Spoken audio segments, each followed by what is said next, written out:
উপরে দিয়ে আসবা। যেই পাথরটা মোটা তাজা, শাহ আলী থানভী রাহমাতুল্লাহ আলাইহি বলেন মোটা তাজা 10টা হাতি মিলে যেই পাথরটা সরাইতে পারে না, এমন একটা পাথর ওই বুজুর্গ আল্লাহর বান্দাকে গুহার মধ্যে ঢুকাইয়া ওই একটা বিশাল পাথরটা কোন রকম ধরিয়া, অনেক মানুষ মিলে ধরিয়া ওই পাথরটাকে ওই মুখের উপরে, গর্তের মুখের উপরে দেওয়া হলো। বুজুর্গ আল্লাহর বান্দা মালিকের জিকিরের ভিতরে লিপ্ত, আমার আল্লাহর জিকির করেন।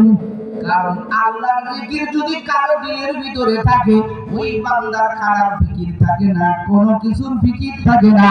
কারণ জিকিরে আলাদা একটা মজা আছে, কথা কোন ঠিক না বেঠি? আলাদা একটা পাওয়া, আলাদা একটা মজা।